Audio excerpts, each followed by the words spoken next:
Where the Silence Calls by M.J. Lee. Read by Dan Bottomley. Day 1, Tuesday, April the 23rd, 2019. Chapter 1. The body sat in the chair facing the television. He had been prepared according to the plan. All the clues were there for them to find. Eventually they would work it all out, but they would miss the important one. They always did. He wanted them to know it was him, the catalyst, the instigator, the fire starter. But not just yet. He had so much work to complete first. Important work. He checked the body one last time.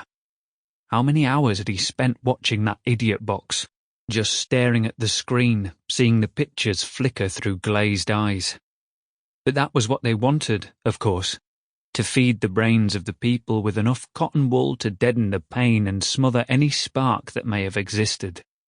Morphia for the masses, Botox for the brain dead, plastic people living plastic lives.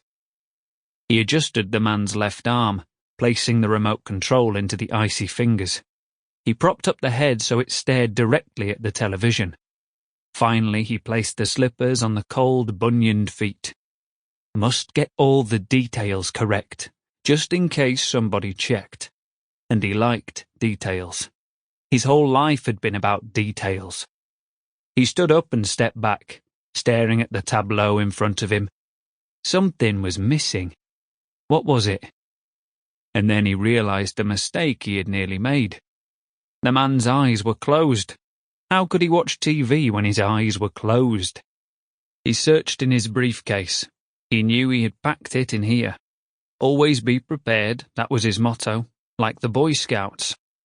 He dabbed 3 dots of superglue on the man's right eyelid and then forced it open, pressing the skin back against itself. He repeated the process with the left eyelid. Better. It looked perfect now. They wouldn't understand. None of them would. How had he lived with this lie inside him for so long? The lie that repressed those memories, kept them hidden for all these years, beneath layers of denial, as if they were swaddled in winter clothing. The plan he had developed was good. It had a certain poetic sensibility Shakespeare would have appreciated. It was in his heart, in his hands, and hammered at his head. He had a thirst, a hunger for it. The man sitting here was part of the plan. A small step for him, but a giant leap backwards for this man. So it goes. He took the...